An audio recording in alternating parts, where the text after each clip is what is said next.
오늘 안녕하십니까? 자, 이제 오늘 또 그리고 일바 체험으로 오신 분 계십니다. 우리 사모님 진심으로 환영합니다. 박수 한번 또 부탁드립니다.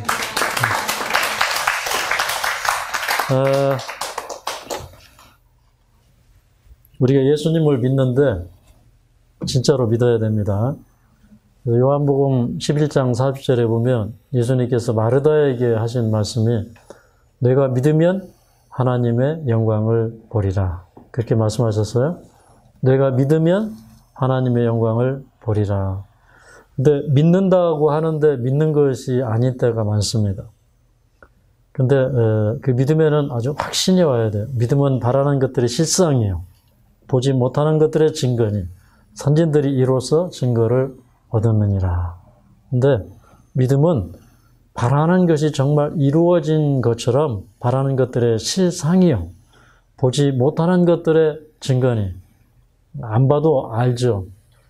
하나님은 안 보이지만 하나님 계신 걸 믿습니까? 저는 그거는 부인할 수가 없어요. 보이지 않는 것이지만 그것을 증거할 수 있을 만큼 믿습니다. 근데 정말 믿어야 돼요. 근데 왜 우리가 믿는 데 실패하냐면, 왜 믿는 대로 되지 않냐면, 진심으로 믿지 않아서 그래요. 또 한 가지, 이제, 진심으로 믿는다는 의미는 사실 어떤 의미가 담겨져 있냐면, 나의 생애와 품성으로 믿는 것입니다. 그게 진심으로 믿는 거예요. 그게 진리로 믿는 거예요. 제가 이제, 어릴 때부터 저는 예수님이 병자들을 치유하시고 가난한 자를 돌아보시고 소외된 자들을 위로하시고 하는 장면이 너무너무 제 마음속에 감동이 되고 이것이 와닿았어요. 그래서 이제 예수님을 점점 믿고 자라나면서 제 마음속에 확신이 드는 것은 2000년 전에 병을 치유하셨던 그 예수님은 지금도 예수님을 만나는 사람들에게 병을 치유하신다는 그런 생각이 자꾸 들게 되고 오늘날 그 능력이 사라지지는 않았고 다만 사람들의 마음 가운데 믿음이 사라졌다는 사실을 점점 실감하게 되었습니다. 그런데 이제 저도 이제 신앙생활을 어릴 때부터 했어요. 이제 어릴 때는 유아 시절에는 교회를 안 다녔던 것 같고, 그 다음에, 조금 더 이렇게 성장하면서는 이제 교회 크리스마스 때 떡 얻어먹으러 좀 간 것 같고, 그러다가 이제, 제가 이제 한 12살 되었을 때, 그때 예수님을 정말 믿어야 되겠다, 이런 이제 확신을 가지면서 제 마음 가운데 이제부터는 예수님 믿고 살아야 되겠다 이렇게 생각을 했었습니다. 그런데 한 목사님 설교를 들을 때 그 목사님이 이런 말씀을 하셨어요. 사람의 목숨은 천하보다도 더 귀하다. 하나님께서 한 생명은 천하보다도 더 귀하다고 했다. 제가 이제 국민학교 5학년 때 들은 설교예요. 근데 그 목사님이 그러면서 너희가 예수님을 믿으세요라고 한마디 함으로 천하보다도 더 귀한 목숨이 구원을 받을 수도 있고 구원을 받지 못할 수도 있다 이렇게 말씀을 하셨어요. 근데 가만히 생각해 보니까 참으로 그래요. 그래서 이제 그때 나는 앞으로 예수님을 전하면서 살아야 되겠다 이런 생각을 하게 되었습니다. 근데 이제 그 즈음에 저희가 이제 어릴 때 살아간 지역은 광산촌이었고, 또, 종종 사람들이 그 갱내에서 갱도가 무너져서, 실려나가고 죽어나가고, 이런 일들이 있었습니다. 그리고 또 공교롭게도 제가 살던 집은, 그 광산촌에서 많은 사람들이 죽어가는데, 그 공돈묘지 바로 앞에 위치한 그 집이 저희 집이었어요. 그러니까 동네 사람들이 집을 짓다 보니까 자꾸 산꼭대로 올라가는데 집 지을 데가 없으니까 이제 공동묘지 밑에다 지었습니다. 그래서 삶은 무엇이며 인생의 결론은 무엇이며 그 공동묘지를 오르내리면서 저의 이제 철학은 시작이 되었어요. 그러면서 내가 마지막에 하나님 앞에 갔을 때 하나님께서 이제 나를 심판하실 때 너 인생을 무엇하다 왔느냐라고 물으실 때 저는 복음 전하다가 왔습니다라고 말할 수 있는 삶이 되어야 되겠다. 그것이 이제 제가 그 5학년 때의 제 마음의 결심이었습니다. 그런데 그 무렵에 이제 제가 친구 형이면서 이제 저를 가르쳤던 그 선생님이 한 번은 이렇게 물어봤었습니다. 야, 영수야, 너 지금 너 죽어서 구원을 받을 수 있다면 죽겠니? 그랬을 때 제가 그럼 죽어야죠. 지금 구원 받을 수 있다고 하면 그 소중한 구원을 위해서 죽어야지. 그렇게 이제 얘기를 했어요. 근데 그 후로부터 여러 개월이 지난 다음에 또 똑같은 장소를 지나면서 똑같은 질문을 했어요. 그때 제가 이렇게 대답을 했습니다. 아니요, 저는 죽지 않겠습니다. 이 세상에 예수님을 모르는 수많은 사람들이 있는데 제가 그 사람들에게 복음을 전하기 위해서 저는 죽지 않겠습니다.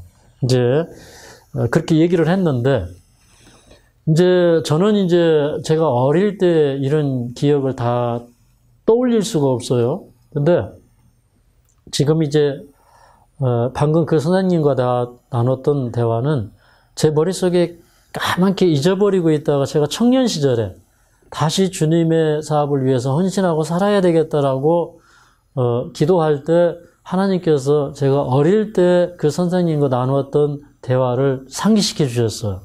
그래서 지금도 그 얘기를 할 수가 있는 것입니다. 근데 저는 그렇게 예수님을 좋아했고 또 교회 가는 것을 그렇게 좋아해서 정말 예배드리는 그날이 가장 저에게는 기쁜 날이었고 또 심지어는 교회를 떠나지 않고 교회에서 사는 걸 좋아할 만큼 그런 신앙생활을 했지만 제가 이제 30대 중반이 넘어서서 이제 그 복음을 정말로 이제 나아가서 전하는 그런 살아있는 말씀의 그 능력이 필요되는 그때에서야 제가 비로소 깨달은 것은 내가 지금까지 예수님 잘못 믿고 살았구나 하는 사실을 깨닫게 되었어요. 예수님을 아는 것이 신앙이 아니고 예수님의 말씀대로 살지 아니하면 그것은 믿는 신앙이 아니다라는 것을 깨닫게 되었어요. 그래서 이제 제 나름대로의 인생의 실패를 하나님 앞에 놓고 제 삶을 점검을 하면서 나는 과연 하나님 앞에 바르게 살았는가? 나는 의롭게 살았는가? 나는 현재 구원받은 상태인가? 이런 부분에 대해서 많은 질문을 하게 되었습니다. 그런데 그때 이제 저를 매일 살필 때에 저는 한 가지를 깨닫게 되었어요.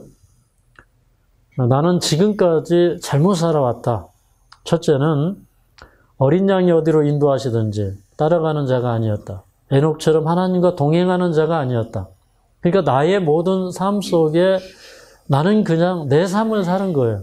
그냥 예수님 좋아하면서 그냥 내가 항상 앞에 가고 예수님 뒤에 따라오고 그럼 내가 항상 앞에 갔다는 것은 내 생각과 계획 내려놓지 못했어요.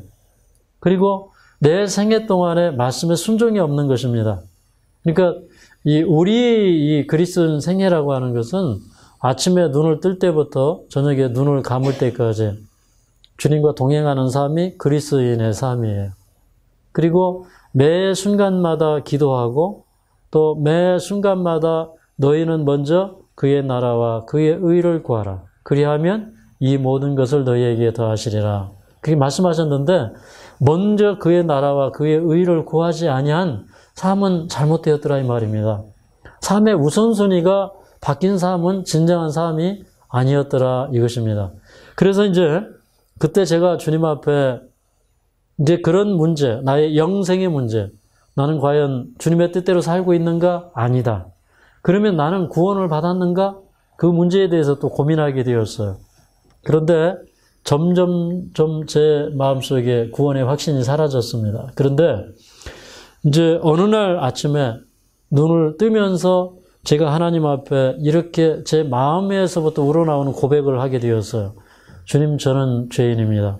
저는 구원을 받지 못했습니다. 하고 주님 앞에 시인하게 되었어요. 그런데 그 시인은 주님 앞에 아주 정직하고 올바른 시인이었어요. 저는 죄인입니다. 저는 용서받아야 될 죄인입니다. 이런 기도를 수없이 하고 또 그렇게 살아왔지만 실제로는 주님 앞에서 나는 죄인이 아니었어요. 근데 제가 실제로 하나님과 동행하며 사는가? 내가 실제로 그리스도인인가? 내가 실제로 복음의 능력 가운데 살아가는가? 이런 걸 볼 때 나는 그리스도인이 아니었어요. 그래서 이제 예수님 오실 때 마태복음 25장에 보면 모든 민족을 다 모으실 때 양과 염소를 구분하듯 하리라 하셨어요. 근데 그 염소로 표상된 그 사람들은 어떤 사람들이었습니까? 주님 앞에 주여 주여 하면서 병을 고쳐주기도 하고 또 뭐 가난한 자도 돌보고 옥에 갇힌 자도 돌아보고 그렇게 했지만 그런데 예수님이 그들을 향해서 결론적으로 하신 말씀은 뭐예요? 내가 너희를 도무지 알지 못하노라. 예수님을 모르는 사람들이 예수님을 안다고 생각하고 구원받았다고 생각하고 수많은 사람들이 그렇게 살아갈 것이에요. 그래서 성경의 가르침은 무엇인가? 우리가 예수님을 전심으로 믿어야 되는데 우리가 정말 예수님을 믿는다고 하는 것은 품성으로 믿는 것이다. 품성으로. 그러면 내 마음을 다하고 뜻을 다하고 성품을 다하여 주 너희 하나님을 사랑하라. 주님이 말씀하셨죠. 그게 뭐냐면 계명을 순종하는 방법이에요. 계명을 우리 인간의 그 변화되지 않은 사람은 계명을 순종할 수가 없어요. 계명 자체를 순종할 수 없는 것이 아니라 계명을 순종하려면 거듭나야 돼요. 마음을 다하고 성품을 다하고 뜻을 다해야만이 하나님의 말씀이 순종이 되는 것이에요. 그래서 문자적인 순종은 진정한 순종이 아니에요. 맞습니까? 네. 마음이 담기지 않는 행위는 진정한 사랑이 아니에요. 그래서 이런 부분들 우리가 생각을 해야 돼요. 그래서 제가 여러분에게 진심으로 드리고 싶은 말씀은 무엇이냐면 여러분 예수님을 믿는데 어떻게 믿어야 되느냐? 나의 뜻을 하나님께 자꾸 관찰시키려고 하지 마라. 그건 기도가 아닙니다. 그래서 기도는 무엇이냐면 하나님의 음성을 듣고 하나님의 뜻을 알아가는 것이 기도예요. 근데 이제 이 기도가 잘못되면 사람들이 40일 작정기도, 100일 작정기도 그래요. 근데 그 작정은 어떤 작정이 되어야 되냐면 내가 주님께서 뭐라고 하시든지 그 말씀을 순종하는 작정 기도가 되어야 됩니다. 주님이 뭐라고 하시든지 순종하겠다는 그런 작정 기도가 돼야 되지 내 뜻을 관철시키기 위한 작정 기도가 되어서는 안 됩니다. 그래서 사실은 나를 살려주십시오. 나를 고쳐주십시오. 그것도 내가 작정하는 것이 아니에요. 그것은 주님이 결정하시는 겁니다. 주님의 결정에 순종할 수 있는 내가 되어야 합니다. 근데 이제 진정한 기도는요. 이런 기도가 진정한 기도예요. 여러분 기도하실 때 주님 앞에 무릎을 꿇고 잠시 주님의 음성을 들으십시오. 우리 기도가 잘 응답이 안 될 때, 우리 뭔가 하나님과의 관계가 개선이 안 될 때 여러분 잠시 무릎을 꿇고 주님의 음성을 들으십시오. 그러면 주님께서 5분 만에 모든 문제들을 다 해결하실 수 있는 분이죠. 저는 이제 제가 한번 그런 적이 있어요. 이제 제가 무릎을 딱 꿇었습니다. 주님 이제 말씀하십시오. 주님께서 제 마음속에 이렇게 말씀하십니다. 너 이거 버려야지. 너 이런 죄 버려야지. 너 앞으로 이렇게 해야지. 근데 사실은요. 그런 문제들이 우리를 계속 괴롭히고 있는 문제 가운데 하나예요. 우리 양심의 가책을 늘 가져오는 문제들 가운데 하나예요. 근데 그게 주님 앞에 해결되지가 않으니까 우리가 기도를 하는데 그 기도가 하늘 주변을 맴도는 거예요. 하늘까지 상달할 수 있는 기도가 안 되는 거예요. 그런데 주님 앞에서 진정으로 회개하고 진정으로 그 세리들처럼 가슴을 치고 하늘을 우러러 보지도 못하고 그렇게 죄인이라고 고백하고 그런 기도가 이루어질 때 그때부터 하나님과 우리 사이에 진실한 관계가 성립이 되는 것입니다. 여러분, 진실한 것은 뭐예요? 진실한 건. 내가 비록 죄인이지만 나는 정말 그 악의 이렇게 경향성에 너무 이렇게 노출된 사람. 그러니까 용수철을 당겼다고 보면 어떻게 해요? 원위치로 탁 돌아가죠. 그런 것처럼 우리는 그 죄를 지어서 생긴 죄의 경향성이 있어요. 죄의 습성이 있어요. 또 죄의 세력이 있어요. 거기로부터 우리가 구원을 받아야 돼요. 근데 그런 모습을 하나님 앞에 내어 보이면서 정직하게 하나님과 우리 사이가 진실한 관계가 되어야 돼요. 그 진실한 관계는 하나님이 나를 보시는 것처럼 내가 나를 보고 평가할 수 있어야 그게 가장 진실한 관계입니다. 거기서부터 역사가 일어나요. 거기서부터 심령의 가난함이 일어납니다. 거기서부터 의에 줄이고 목마른 경험이 일어나요. 거기서부터 구원에 대한 부르짖음이 일어나요. 그러면 구원이 이루어지는 거예요. 아시겠죠? 그런 그 부르짖음이 우리에게 일어나기를 간절히 바랍니다. 우리 창세기 15장으로 가겠습니다. 창세기 15장 1절부터 6절까지 읽어보도록 하겠습니다.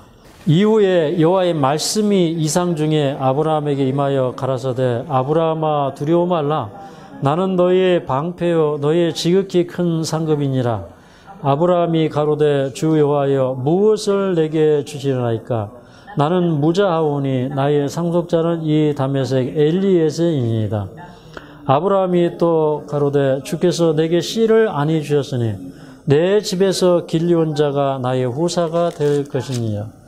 여호와의 말씀이 그에게 임하여 가라사대 그 사람은 너의 후사가 아니라 내 몸에서 날 자가 내 후사가 되리라 하시고 그를 이끌고 밖으로 나가 가라사대 하늘을 우러러 무뼈를 셀 수 있나 보라.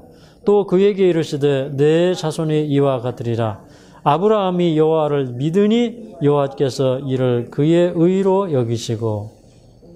여기 있는 말씀을 보면 믿는 대로 되는 것입니다. 아브라함이 여호와를 믿으니 여호와께서 이를 그의 의로 여기시고. 이 말을 실제로 우리 실감을 해야 돼요.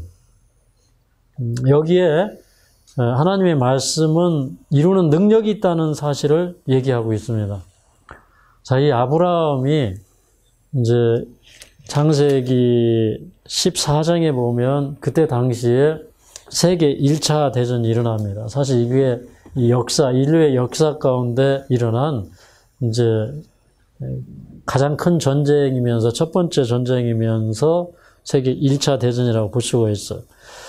이제 가나안 지역의 왕들, 소돔과 고모라 그쪽 지역에 있는 왕들과 그 다음에 저쪽에 그 엘람 또 시날 지역 그쪽에 연합한 왕들이 싸움을 벌였어요. 아주 큰 싸움이 일어났습니다. 그런데 그 싸움에서 누가 패했습니까? 소돔과 고모라 이쪽 가나안 지역의 왕들이 패했어요. 그런데 그 소돔성에 살고 있는 조카 롯이 사로잡혀 갔을 때 아브라함이 자기가 평소에 그 훈련시켰던 종들 318명을 데리고 그 다음에 그 아모리 족속의 동맹한 왕들과 함께 가서 이제 그 승리에 취해 있던 사람들 아주 급습해가지고 그 사람들을 파하고 그리고 자기 조카 롯과 소돔성 거민들을 이제 다시 해방을 시켜서 데리고 오는 것입니다. 근데 이제 그런 그 큰 싸움에서 아브라함이 승리는 하고 돌아왔지만 사실은 이게 그런 큰 전쟁에 가담했다는 그 자체가 아브라함은 두려운 것입니다. 또 그 다음에 그런 그 강대한 나라들이 연합해서 아브라함을 상대로 전쟁을 걸어올 수도 있는 것입니다. 그러니까 아브라함이 참 위대한 일을 했죠. 정말 하나님을 신뢰하는 가운데 큰 일을 했어요. 그래서 정말 아브라함은 하나님께서 일으킨 하나의 사건을 통해서 그런 열국이 우러러보는 존재가 되어버린 거예요. 그래서 정말 이제 이후에 아브라함으로 이름을 바꿔주시죠. 고귀한 아버지에서 열국의 아버지라는 뜻으로 이름을 바꿔주는데 거기에 걸맞는 존재가 되는 것이에요. 그래서 하나님께서 이런 그 역사의 소용돌이 가운데서 그 역사의 전쟁이라는 그 회오리 바람이 탁 불어가지고 그 회오리 바람의 중심에 아브라함을 높이 들어 올리셨어. 그러니까 높이 올라가 보니까 이게 아찔한 거예요. 근데 참 하나님이 하시는 일이 기이하시다. 이런 생각을 창세기 읽으면서 하게 됩니다.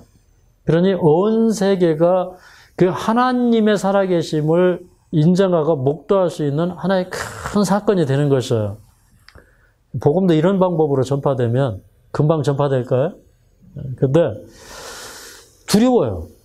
그러니까 하나님께서 밤에 아브라함에게 나타나셔서 아브라함아 나는 너의 지극히 상급이요 방패다. 두려워하지 말아라. 그랬더니 뭐 어떤 사람이 농담을 할 때 뭐 이런 농담을 해요. 뭐 상을 주시려면 밥상을 주시고 이런 농담을 해요. 근데 이 아브라함이 그런 식으로 얘기한 거예요. 하나님 저에게 상을 주시려면 제가 자식이 없으니까 이 다메섹 사람 엘리에셀을 저희의 상속자 후사로 삼을 수 있도록 좀 해주십시오. 그랬더니 하나님께서 아니다. 그 사람이 후사가 될 것이 아니라 내 몸에서 날짜가 내 후사가 될 것이다. 네. 이게 이제 여러분 우리 하나님 믿는 방법의 차이예요. 우리는 자꾸 어떻게 해요? 다른 방법으로 하나님의 약속을 실현해 가려고 그래요. 그러니까 우리는 역시 거듭나지 않으면 육이에요. 우리가 새롭게 거듭나고 우리 품성에 주님의 임재하심이 있고 우리가 깨어지고 새 사람이 되는 것은 그것은 기적이에요. 네. 우리 그 육신적인 생각이 주님 안에서 굴복이 되고 새 마음을 주시고 새 영을 주시는 사건은 기적의 사건이에요. 아시겠죠? 그래서 아브라함은 지금 보니까 영적인 사람이에요? 육적인 사람이에요? 육적인 사람이에요. 오늘날 많은 사람들이 하나님과 씨름하고 있어요. 약복강에서 야곱이 하나님과 씨름했어요. 예. 그 왜 하나님께서 야곱하고 씨름하셨냐면 야곱은 어떤 근성이 있냐면 장자권을 얻는데 하나님이 정하신 방법으로 장자가 될 것이었어요. 그런데 사실 이미 태어나기 전부터 야곱이 장자가 될 것을 하나님이 아셨어요. 근데 하나님의 섭리에 의해서 하나님의 방법에 의해서 될 것이었어요. 근데 야곱은 자기가 해보려고 그랬어요. 그래서 고안해낸 게 뭐예요? 엄마하고 합의해서 엄마하고 모사를 같이 꾸며가지고 고안해낸 게 이게 팥죽 한 그릇으로 또 이 장자권을 빼앗은 것은 처음에 야곱의 꾀였지만 두 번째 아버지의 축복을 가로챈 것은 엄마와 아들의 합작품이었다 이 말이에요. 우리가 그렇게 살아가요. 오늘날 하나님을 믿는 사람들이 여전히 그렇게 살아가요.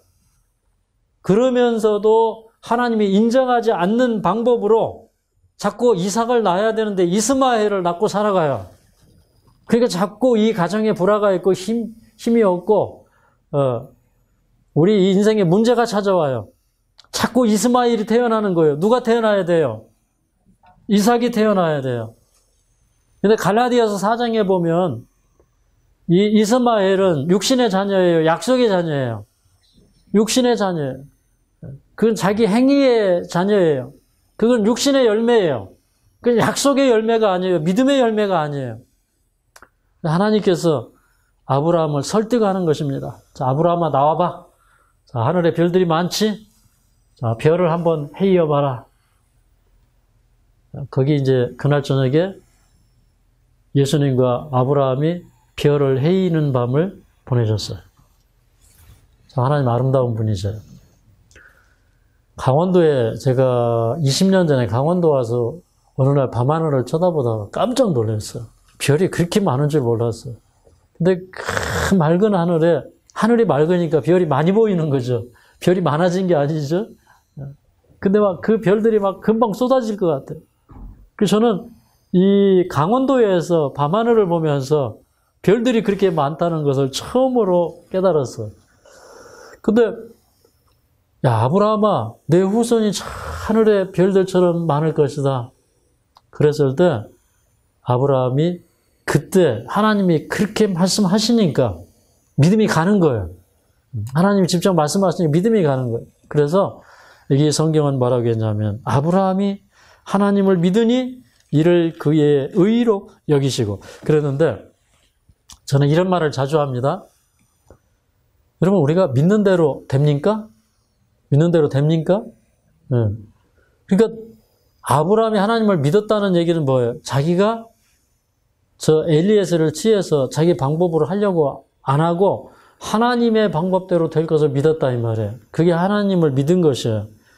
우리도 그렇게 되어야 됩니다. 여러분도 치유에 있어서 또 여러분의 신앙에 있어서 여러분의 모든 계획을 하나님 앞에 내려놓는 경험을 하셨으면 좋겠어요. 근데 그러려면 말씀으로 돌아가야 돼요. 말씀과 나의 생애가 일치하는가? 나는 지금 믿음으로 걷고 있는가? 살펴봐야 됩니다. 근데 이제 아브라함이 그런 약속을 주셨음에도 불구하고 그 아브라함이 하나님을 온전하게 신뢰하지는 못해요. 왜 그러냐면 그 다음에 아브라함은 이제는 더 큰 짓을 행합니다. 네. 엘리에셀을 상속자로 삼으려고 한 게 아니라 이제는 저 하갈을 취해서 이스마엘을 낳은 다음에 이스마엘이 상속자라고 우기는 거예요. 그런데 하나님은 결국에는 이 하갈과 이스마엘을 내어 쫓으라 그랬어요. 왜 그래요? 하나님의 방법이 이런 방법으로는 성취될 수 없기 때문에 이제 그래서 이제 하나님의 약속은 하나님의 말씀 그대로 이루어졌고 하나님의 방법대로 성취되었어요. 근데 여러분 우리 갈라디아서로 좀 가보면 갈라디아서로 가겠습니다. 갈라디아 4장 29절부터 31절까지 읽겠습니다. 그러나 그때 육체를 따라 난 자가 성령을 따라 난 자를 핍박한 것 같이 이제도 그러하도다. 그러나 성경이 무엇을 말하느뇨? 계집종과 그 아들을 내어 쫓으라. 계집종의 아들이 자유하는 여자의 아들로 더불어 유업을 얻지 못하리라 하였느니라. 그런즉 형제들아 우리는 계집종의 자녀가 아니요 자유하는 여자의 자녀니라. 저는 이 갈라디아서 4장을 읽으면서 제가 한 가지 크게 깨달은 게 있어요. 우리가 이제 하나님의 뜻대로 살지 않으면 이 가정이 참 힘들어져요. 근데 이것은 가정뿐만 아니라 여기 있는 말씀은 우리 내면에 일어나는 이 선악의 대징투에 대해서 설명하고 있어요. 육체의 소욕과 성욕의 소욕이 계속해서 싸워요.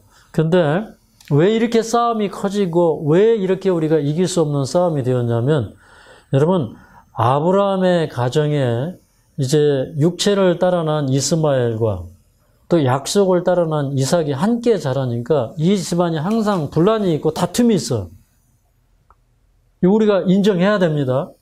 그러면 이걸 그냥 우리는 성경이 믿음으로 말미암는 의를 신뢰를 들어가지고 우리에게 깨달음을 주고자 하는 거예요.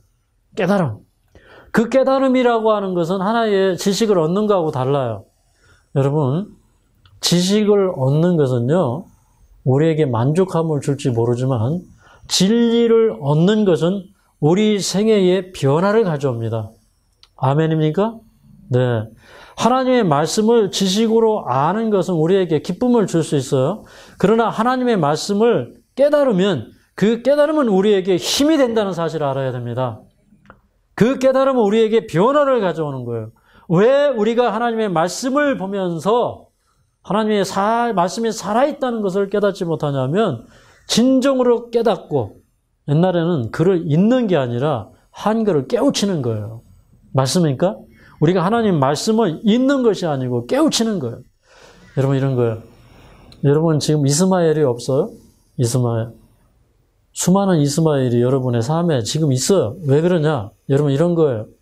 내가 어릴 때부터 주의 말씀 순종하고 주님의 뜻대로 살았더라면 지금 마음속에서 일어나는 이런 강력한 싸움과 투쟁이 없어요. 왜 그러냐?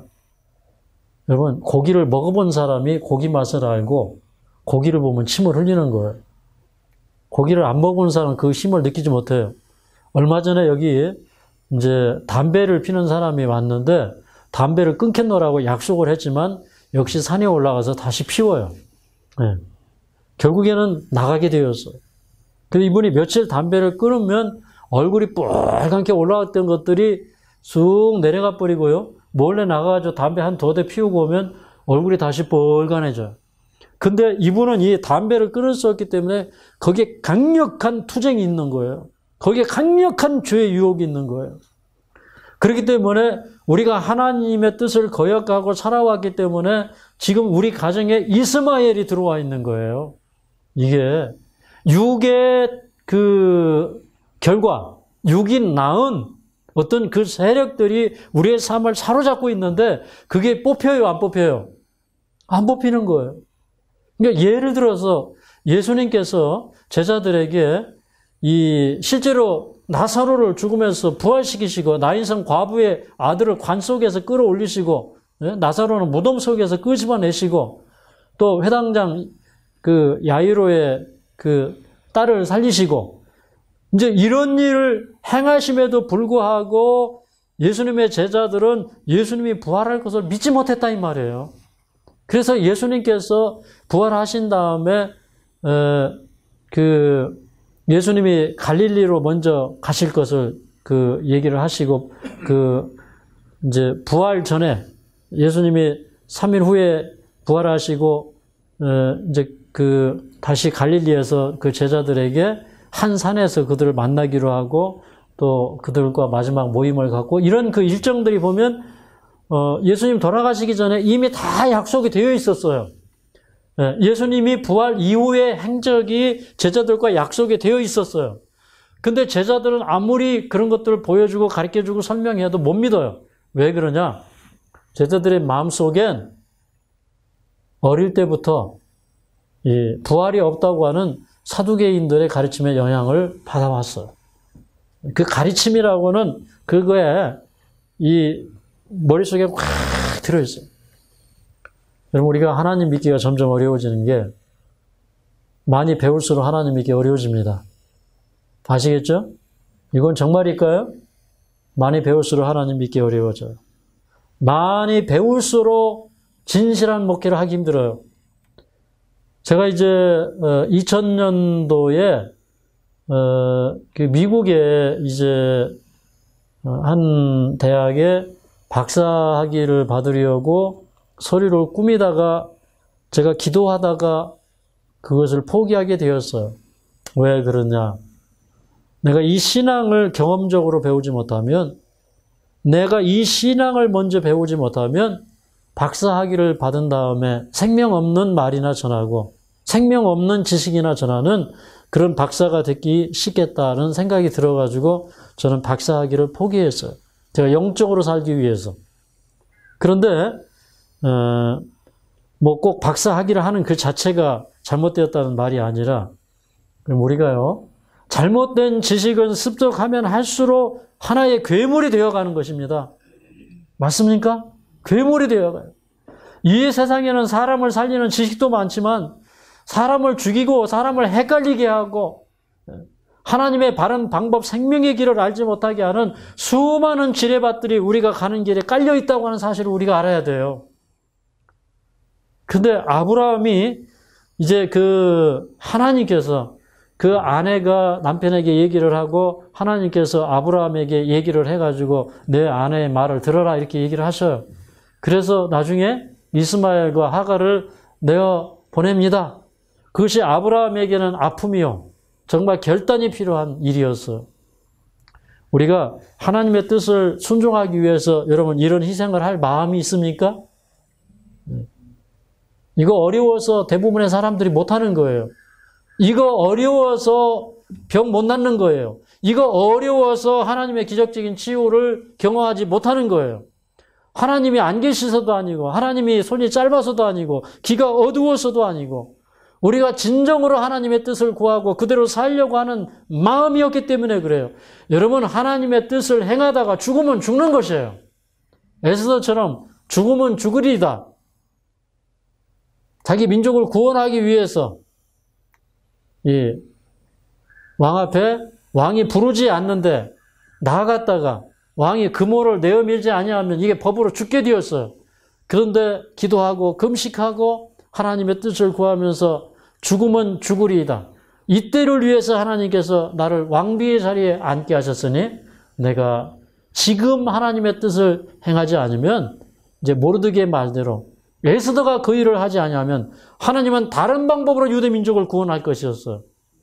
그러나 그 자리에 앉은 것은 그때를 위함인 줄 에스더가 깨닫고 사명자가 되어서 죽으면 죽으리다 하고 나아가서 하나님 말씀을 순종했더니 살았어요. 아멘입니까? 네. 여러분, 요단강에 가서 7번 씻으라는 명령을 받은 아람 왕 나아만, 군대 장관이요, 영웅이에요. 전쟁 영웅이에요. 근데 그런 왕이 신하가, 군대 장관이 엘리사가 문전박대하면서 나와보지도 않고 뭐라고 그래요? 요단강에 가서 7번 씻으라 이 말이에요. 그런데 강으로 말할 것 같으면 아람 나라의 바르방, 아마르강 이런 강들이 훨씬 좋아요. 자기 생각에는 거기 가서 샤워하는 게 훨씬 나아요. 근데 요단강에 가서 7번 씻고 올라오라는 거예요. 자기 생각, 자기 자존심 이게 막 올라옵니다. 여러분 왜 깨어지지 않냐면 자존심 때문에 안 깨져요. 아시겠죠? 자존심. 네. 사람은 이런 게 있어요. 여러분 이게 기초를 잘못 쌓았어. 기초를 잘못 쌓으면 언젠가는 무너져요. 근데 이걸 2층 쌓아 올리고 3층 쌓아 올리고 쫙 올라가다 보면 이거 분명히 잘못된 건데 이거 무너뜨릴 수가 없어요. 왜요? 지금까지 쌓아온 게 너무 아까운 것이에요. 맞습니까? 그래서 우리 인생길을 가다 보면 우리가 거대한 이스마엘을 낳아요, 이게. 그래서 어떤 때는 막 사람들이 추앙하고 인정하는 자리에 올라가요. 근데 마음속에서는 뭐라고 그러냐면 하나님께서 야, 너 내려와. 너 포기해. 그렇게 얘기해요. 그러면 우리 마음속에 투쟁이 일어나는 거예요. 이거 아까워서 어떻게 포기하지? 지금 와서 이거 어떻게 하지? 그래서 구원 얻는 일도 다 뒤로 미뤄져. 내가 나중에 믿을게요. 내가 나중에 교회 갈게요. 요즘에 세상 사람들이 그래요. 하나님 떠나서 이렇게 저렇게 살다 보면 서서서서 교회 빠지기 시작하고 하나님의 영적인 말씀에서 멀어지기 시작하고 그리고 도저히 거기서 발을 뺄 수가 없는 그런 처지가 되는 거예요. 그러니까 우리 모두는 다 육적인 소산을 가지고 있어요. 육의 열매를 가지고 있어요. 근데 그거 과감히 버려야 구원 받습니까? 네. 저는 이제 하나님의 말씀은 능력이라는 걸 여러분이 좀 아셨으면 좋겠어요. 하나님의 말씀은 능력대로 이루어지는 거예요. 저는 원래 오늘 이제 로마서 7장에 있는 얘기를 좀 드리려고 했는데, 지금 이제 다른 얘기를 지금 하고 있는 거예요. 왜 그러냐? 하나님을 믿는다고 하는데 진짜 믿지 않아요. 그게 우리의 삶의 참 어려움이요, 문제입니다. 옛날에 이런 적이 있어요. 저희 집에 이제 간암 환자 한 분이 들어오셨어요. 근데 이분은 이제 이 복수가 얼마나 찼든지 이렇게 배가 이렇게 불렀어요.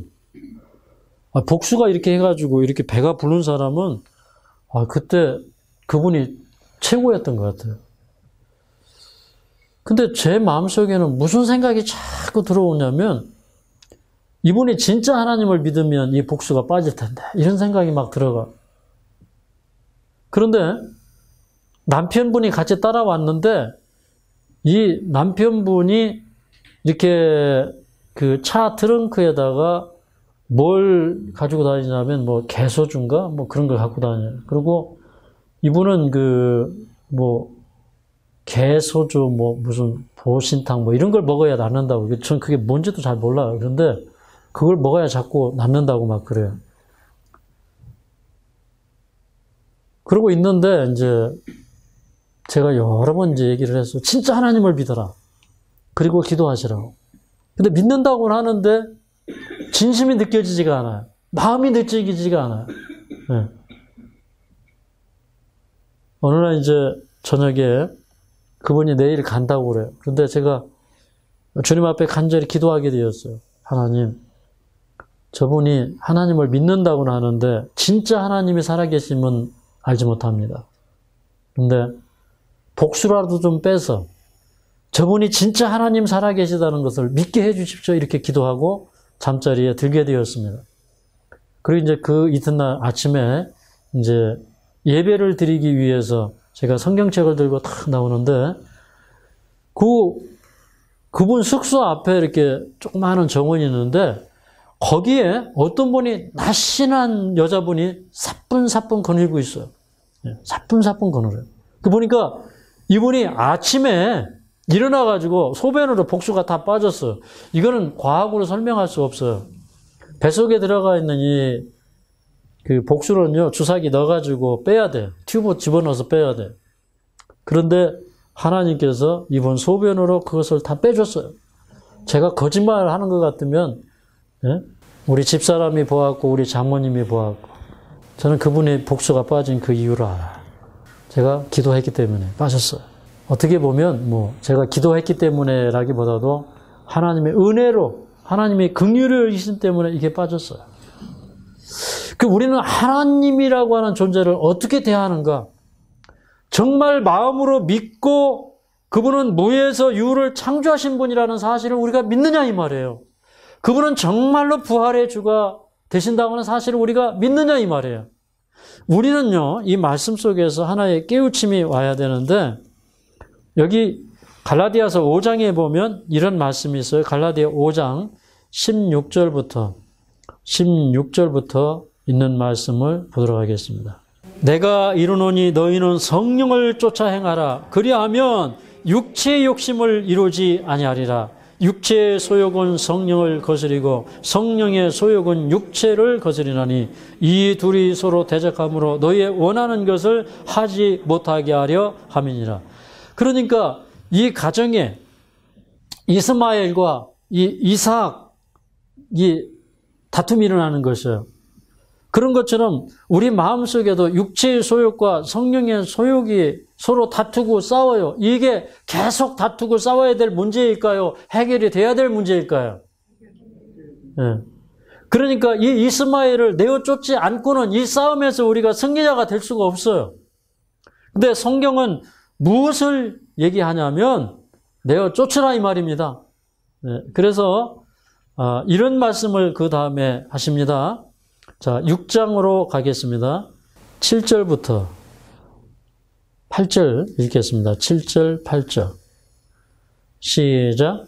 스스로 속이지 말라. 하나님은 만홀히 여김을 받지 아니하시나니 사람이 무엇으로 심든지 그대로 거두리라. 자기의 육체를 위하여 심는 자는 육체로부터 썩어진 것을 거두고 성령을 위하여 심는 자는 성령으로부터 영생을 거두리라. 아멘. 여러분, 이 성경의 방법은 뭐냐면 제가 이 갈라디아서를 연구하면서 제가 전심으로 깨달은 것은 무엇이냐면 하나님께서 너 맨날 그렇게 살다가 구원 못 받는다. 맨날 우리 이 속에서 육체의 소욕이 올라오고 죄의 정욕이 올라오고 로마서 7장에 말씀하신 것처럼 우리 속에 있는 죄의 법이 우리를 사로잡아오고 그래서 죄와 사망의 법에서 우리가 해방되지 못하고 그렇게 사는 한은 구원받을 수 있다는 거예요? 없다는 거예요? 없다는 거예요. 그걸 이 갈라디아서는 너무 깊이 얘기하고 있어요. 여기 갈라디아서 3장 29절에 너희가 그리스도께 속한 자면 곧 아브라함의 자손이여 약속대로 유업을 이을 자니라. 우리가 아브라함에게 속한 자가 되려면 어떻게 해야 되느냐? 아브라함은 어떤 사람이었냐면 육체의 소욕인, 육체의 열매인 그 이스마엘을 추방했어. 그래서 그가 온전해진 거예요.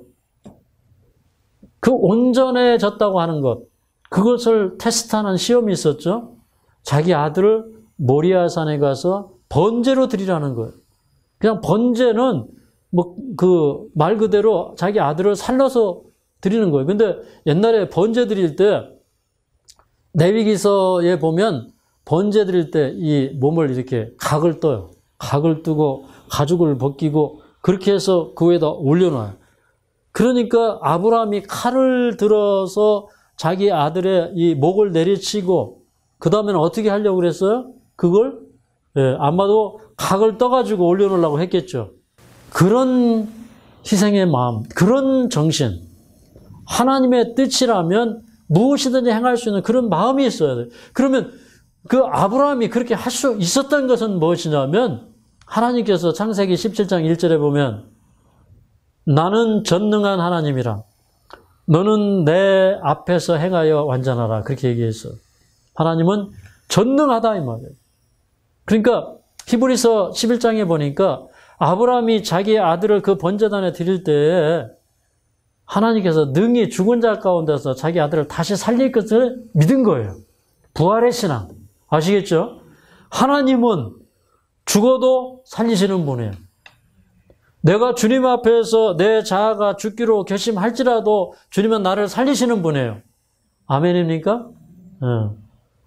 그래서 우리 로마서 6장에 보니까 우리 옛생애를 십자가에서 못 받고 주님과 함께 죽는 경험을 하고 다시 태어나는 경험하는 거예요.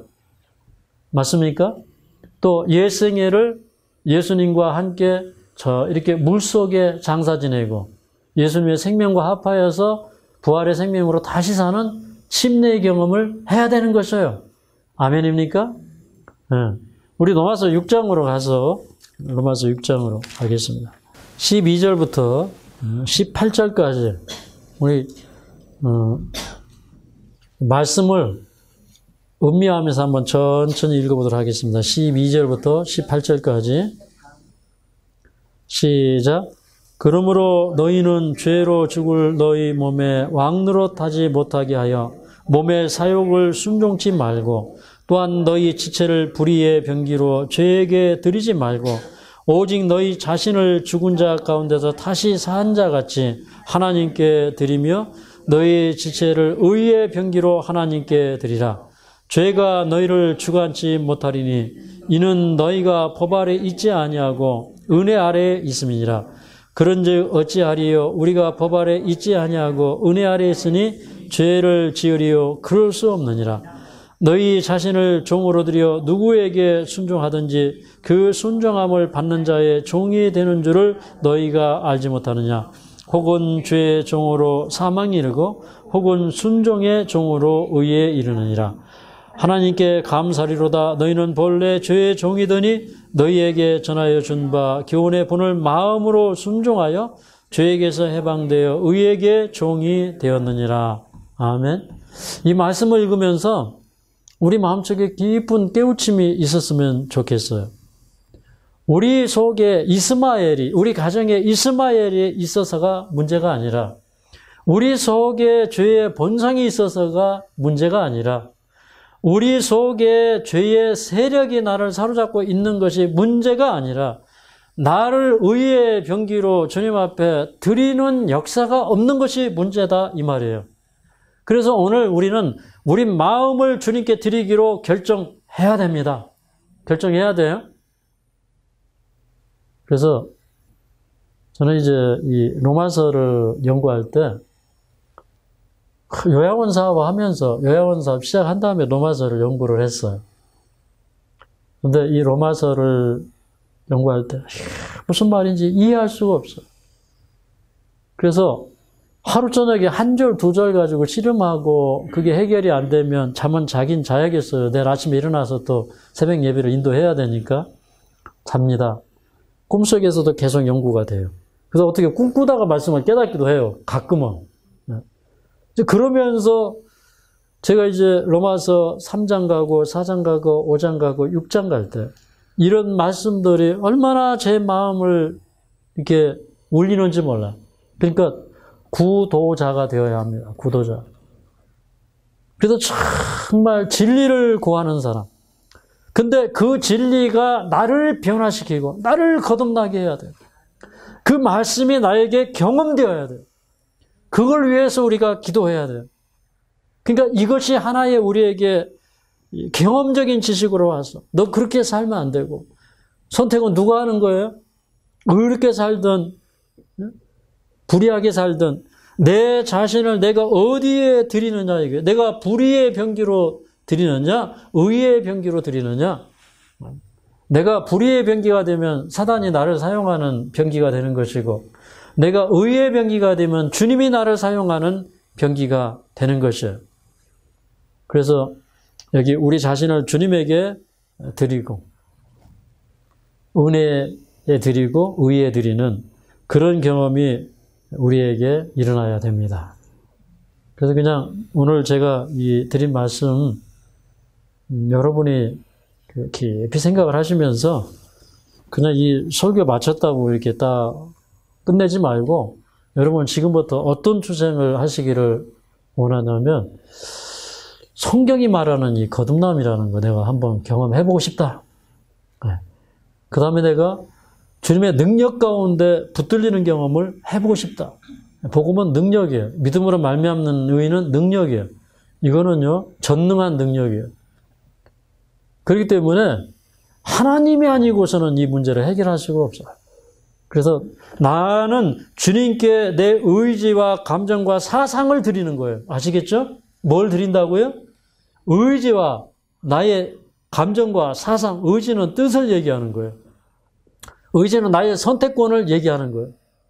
그걸 주님 앞에 드리는데 뭐까지 드려야 돼요? 감정, 사상, 나의 마음속에서 올라오는 생각들 이거 버려야 됩니다.